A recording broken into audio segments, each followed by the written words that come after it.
from the BBC. To find out more, go to bbc.co.uk/6music.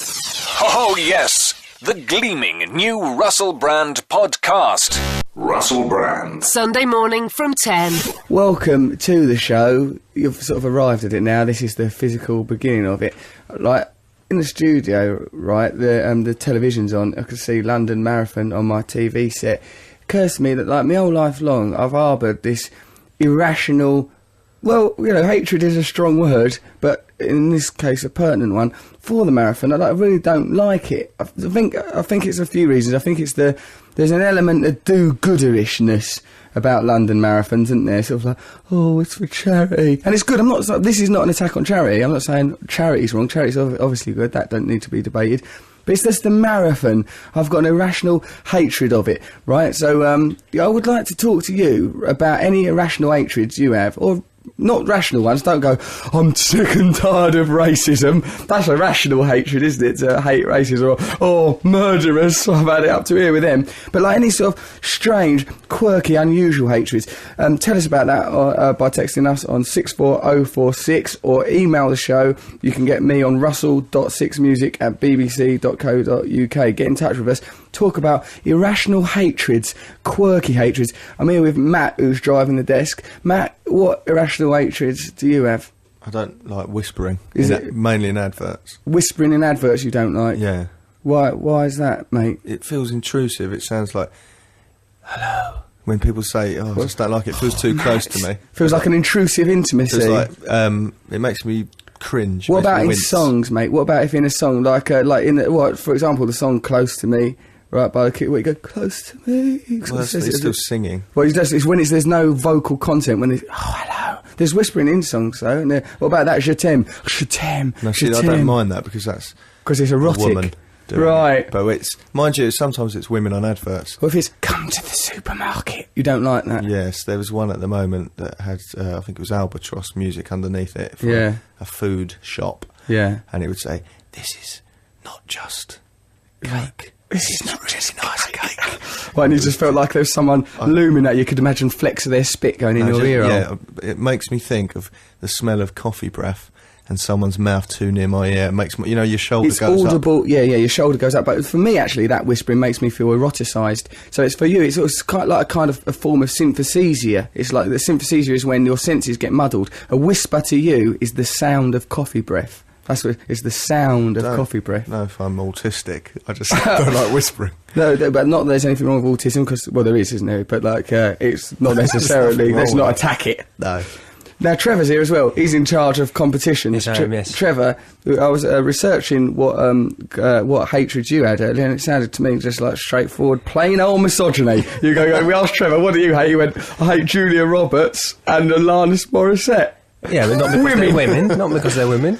What is this irrational? Because they're strong women. Yeah, you hate strong women. I don't hate Trev. strong. I like strong women. I don't know. It's an irrational thing. That's the whole point. It's not rational. I can't justify. You can't rationalise it. No, I can't give good reasons. It's an irrational hatred. That's how racism starts. Is feelings like that. Oh, I hate Julia Roberts for some indefinable reason. I hate Julia Roberts. It's like Alanis Morissette. I can see like the lyrics to "Ironic" are confusing. So like there's grounding. My hatred of the marathon is a little bit because it feels to me like. Is it because you're not very good at sport?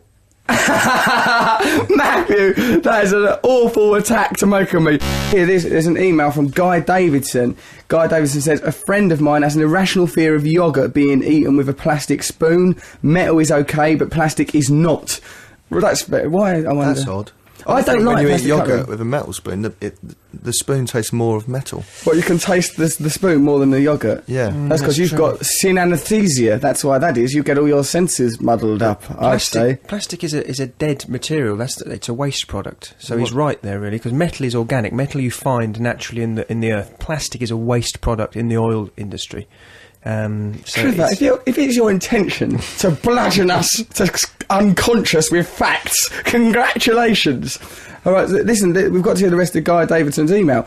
This friend of Guy, I'm worried about this friend of Guy Davidson. Not only does he hate yoghurts being eaten with a plastic spoon, it's a dead material, it's come from the oil industry. Not only does he hate that, he hates the word doily. Doilies themselves he is okay with, but the speaking of the word gets him right on edge. So, like, we can combine two people's hatreds here. Doily. Matt hates whispering. This fella hates the word doily. Incidentally, this Guy Davidson continues, St John's Ambulance saved my life at Nebworth 1990, open brackets, hypothermia, bit nasty, saw me entire body from above my head while lying down, bit of an out-of-body near-death experience thing going on there. So I think they're great and can actually do things. So there we are. So that attack on St John's Ambulance, which we all supported, let's be honest, didn't we? Particularly you, Matt. You really backed that one. Vociferous about it. You really were. You went a bit too far. Now. Yeah, St John's Ambulance obviously do a lot of wonderful things. Tom's on the phone. He wants to talk to us about irrational fears. You all right there, mate? Yeah, fine, mate. So, Tom, what was you going to tell us about irrational hatred, old bean? Basically, it's my mate Joe, actually, Joe Dean. He's got a real fear of food or fruit or anything in adverts that moves. And if it talks, that creeps him out even more. And it's the kind of things like where you've got a bowl of fruit and it's getting all excited just before the tip-top's been poured on, or the chocolate bar that's saying, you know you want me and stuff. And, if it moves, it really creeps him out. You don't like that, because it's like the food is eroticising itself. And like, again, I don't like the idea of fruit being all turned on by cream getting poured on it. That makes you nervous, because then how can you then go about eating that food? Absolutely, and I mean, I think it's not even just the erotic ones. It's Not also even stuff that. like the butter and stuff, and just any food that moves. Cause That little bloke that starts playing a trumpet. Yeah, I don't like him either. no. I mean, but then I suppose we can rationalise that, because it's like, you can't then eat the food with the same sense of joy if you know that minutes ago it was playing a trumpet, or was feeling if it was getting all turned on by the idea of a bit of custard. Trevor, we're going to have a little listen to your competition, but firstly, let's explain your competition. It's called Trevor Done a Sound. Trevor made a noise. Trevor made a noise, that's what we're going to call it. Trevor made a noise. Trevor, explain what this competition is. Well, basically, you have to guess the name of a song or a record from the noise. It's very simple. Okay, so we play a noise, you have to guess what the track title is from this noise. Should we have a listen to it now? Let's do it. Righto. Yes, Guznos here. Oscar, I've just met a girl named Maria. Oh, I'm here again. Judas! No, that was a different year. Right, so hold on a minute, Hang on a minute. Trevor, look, so that's Trevor made a noise. Trevor made that, so that's you, isn't it, doing all those voices? That's me, yeah. Okay, and we've got to guess what track that is from those clues. Well, frankly, I found that baffling. That's just like a soundscape. I mean, that's just like, well, we were talking about synth anesthesia a minute ago. That's essentially like Jackson Pollock making a noise. That just sounded like outside. Just sounded like outside. Is You that need the to listen track, to it Trevor? again. I had to learn to speak Russian to do that. Is the Listen track to it called again. Outside, Trev? Is that what it is? The noise of the universe? Let's listen to it one Okay, more let's give time. him a chance. Let's give him a chance. Yes, Guznos here. Oscar, I've just met a girl named Maria. Oh, I'm here again. Judas! No, that was a different year. Right, so you can hear that Russian, a bit of Russian, then I've just met a girl named Maria, that's from West Side Story. Then there's, a car goes by and someone goes, Judas, and you go, that was a different year. All those sound effects are Trevor, yeah? Yeah, they were all me. And we've got to guess a track from all those sounds. Matt, That is it. what do you think that could be, Matt Morgan? I'm just worried about Trevor. Yeah, this is difficult now to think about the competition, now that we're in the hands of a madman. I think it's a really interesting conundrum for listeners. Michaela Tuckwell has got an irrational fear of people pulling apart cotton wool. I think it's the texture that does it, she says. I once threw up when my science teacher was doing a demonstration and did it. That's quite a harsh reaction to cotton wool. That's a ridiculous reaction. So, well, come on, Matt. This is, the woman has not claimed to be rational, and I think it's wrong of us to judge her. We've got another email here, Helena in Cambridge. She says, Russell, I love a peach, the fuzzy skin, the soft, juicy interior, or indeed a nectarine, the Brazilian waxed sister of the peach. Lovely, good. She's building images here, Helena. She likes these things. She's not afraid of them. She's weren't we obviously talking building. earlier? She's building towards something. Oh, I see. But eroticising fruit we discussed was bad. We- She's probably terrified. Matt, of that there man. is no talking absolute to right the or fruit, wrong in when it comes to dealing with fruit. It's not like, it's wrong to eroticise them. We must be fluid in our views of fruit. She's clearly, though, by saying she loves this fruit, building towards something, and here it is. But the apricot, my friend, subordinate clause she puts in there, is the fruit of the devil. Even the faintest whiff of apricot sends me recoiling in horror. To me, it smells and tastes like sick. But, It doesn't, though.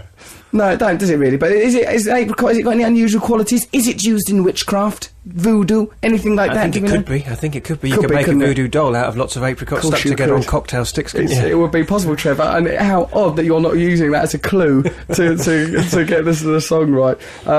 Do you know if there's any form of therapy available for this problem? She loves a piece of Battenberg. She takes the marzipan off and scrapes off the apricot jam. She likes it, so this is ruining Helena's enjoyment. Oh, I don't see any correlation between jam and the fruit it came from. Matthew, well, there clearly is, because it's like strawberry jam, But right? it The doesn't word taste of strawberries, so it's a different flavour. Really? You think, all right, what about them banana-shaped sweets that purport to taste They're like bananas? not made from bananas, Russell. Well, I'll tell you what, why are they banana-shaped then, Mr. Clever Clogs? OK, so let's have one more listen to Trevor's competition and see if we can get this right. Yes, Gosnos here. Oscar, I've just met a girl named Maria. Oh, I'm here again. Judas! No, that was a different year. That might sound to some people like the distilled racket of a mental person's mind, which in a way it was, because it's Trevor Locke. But what it actually is a clue to a song. We've got Chica on the line. Are you right there, Chica? Yeah, I'm fine, thanks. Chica, How are you? Yeah, I'm quite well today. I mean, I'm worried about Trevor Locke. I'm a bit worried about the marathon, but, you know, I'm glad that I'm talking to you now, my love. How did you, from that conglomerate of odd sounds, manage, because, you know, that's, you know, I don't want to spoil the tension, but we happen to know you've got the answer right. So, let's have that moment. What do you think that track is based on Trevor's noises? I think it's Highway 61 revisited by Bob Dylan. That is the correct answer! Congratulations! Fantastic, Chica. We weren't so good at creating the atmosphere on that particular one. There's less people in the studio now, but let me tell you, Chica, we are overjoyed. Now, can we just talk through this? How did you get that right? Chica? Yeah. Did To be someone tell honest, you I knew it ages ago, but I didn't really want to call in because I thought I'd give the girls a chance. But, Really? You knew it ages ago? yeah, I did, We're yeah. on the same wavelength, Chica. So how did Yeah. you do it? What was it that gave it away? What was it that provoked the answer? I think it was the whole space thing at the beginning. The space thing at the I beginning? Thought so. Yeah, I thought yeah. I'd give it away as well, yeah. Well, the bit where Trevor said, "I'm from space" in Russian, Yeah. that helps So you he to does get... that. Clicked, yeah, that clicked in my brain. Chica, do you know Trevor? Because No, I don't know. I don't think any of us sadly. truly know Trevor. The real enigma is Trevor Locke himself. Well, you've got it right one way and another. Matt, talk Chica through the prizes Okay, she got will some receive. Wonderful stuff here. Death Row, The Chronicles of Psychobilly, it's a CD. Placebo's new album. Killer Keller's Brilliant. single and album. And a DVD of Blazing Saddles. That's some lovely presents. And That's also, really nice. What else is this? A new present? And we'll give you that track from Bob Dylan. Oh, you're getting a track from Oh, Bob Dylan brilliant. as well. That's nice. Oh, That's you're really nice, happy. yeah. And also, I think you should win Trevor Locke because you're the only other person who understands him.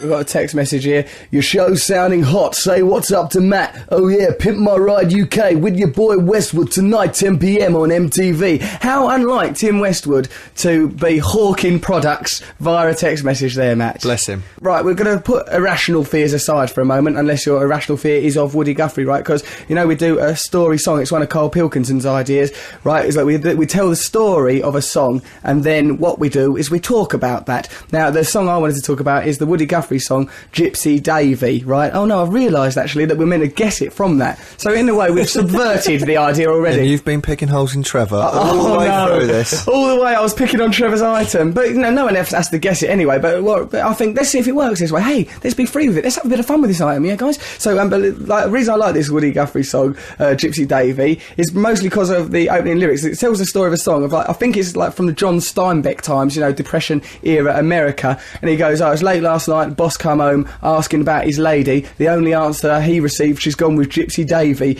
I really like the idea of this Gypsy Davy character. Turns up, F's off with people's wives and that. And then when the boss comes home, where's my wife? Oh yeah, the only answer he received, she's gone with Gypsy Davy. Where's my wife? She's gone with Gypsy Davy. I told you about him. Don't ever let her go off with Gypsy Davy. He's a charismatic madman. And the story goes on to talk about how he tries to win his wife back. And there's buckskin gloves. I think Gypsy Davy's given the wife some buckskin gloves. Wow. Even though the wife's married and got a baby in that, she's sad about leaving a baby, but she's ultimately not going to go back. She wants to stay with Gypsy Davy, stay with Gypsy Davy. So we've got a caller on the line to talk about irrational hatred with us. It's Brian. All right there, Brian. Hello, sir. How are you? Oh, really well today, mate. Thanks very much. Having a nice day. A bit put off by the marathon thing because of me irrational hatred of it. You know, it makes me feel a bit on edge. Did you like the marathon yourself? Not really, no, but I know some people are doing it this year, so I've got to kind of stick it on and pretend that I might have seen them. Yeah, like with the marathon, if someone you know's doing it, then you have to sort of be sort of supportive of the concept of marathon and them, don't you? Really? Yeah. Matthew, what did you want to say about marathon?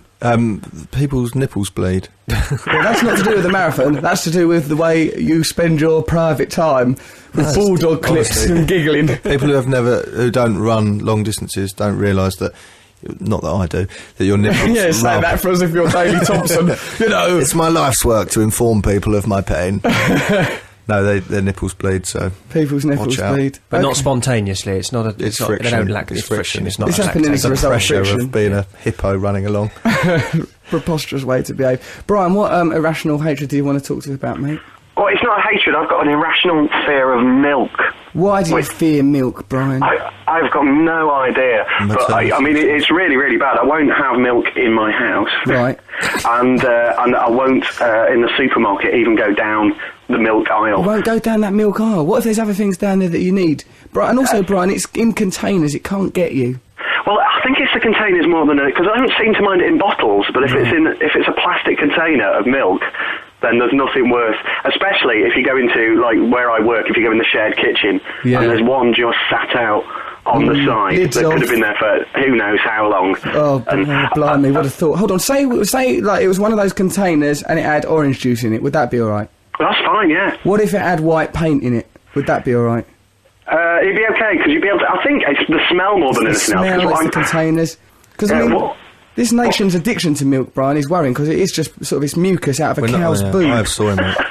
Cow boob mucus. Trevor's anxious to say something. He is literally lactose intolerant. Trevor, no wonder he was so excited. No wonder he was so keen to get that off his chest. I don't really like the marathons. I've been thinking about it. It's because of the sort of sense of do-gooders. Like, it's like, oh, we're all doing good doing the marathon. I'm not attacking charity. I don't know, it's something about it. It's like, it feels like Cubs or something. Cubs or Blue Peter. You know what I mean? That sort of mood of like, you know, sort of, oh, come on. You know, just stuff like that. Guess who we've got here? We've got Killer Keller in the studio. Shall we do like on a radio show? They would typically clap and cheer, wouldn't they? Yeah, We'd go, right. Killer Keller's in the studio, everyone. Yeah, all right. Thank you. Yeah. Thank you. It's lovely to have you here. Good applause. It's all right, wasn't it? We could certainly create an atmosphere in this room. Particularly, it's amazing because if you look at their pale, pasty little English faces, these people here, look at the atmosphere we've created. Thanks for coming in, mate. Pleasure, mate. Pleasure. Thank you for having me. No, it's lovely to have you here. So you're the best beatboxer in the world, aren't you? Yeah, I'll try hard anyway. Well, I take my word for it. Can you do a little sample of it now? So, so there might be some of our listeners. Trevor Locke, for example, is here. He's the most English person in human history. He won't know what beatboxing means. He'll be baffled by this. He'll think you've got electricity living in your sinuses. Is it a martial art? It's sort of like a martial art, Trev. It's a bit like Grasshopper. Let's hear something from Keller. Right. Well. Yeah. I mean, you've heard it before. Obviously, there's a bass. There's a high. There's a snare. Sounds like you eating, Russell. Trevor Locke, you hurt me.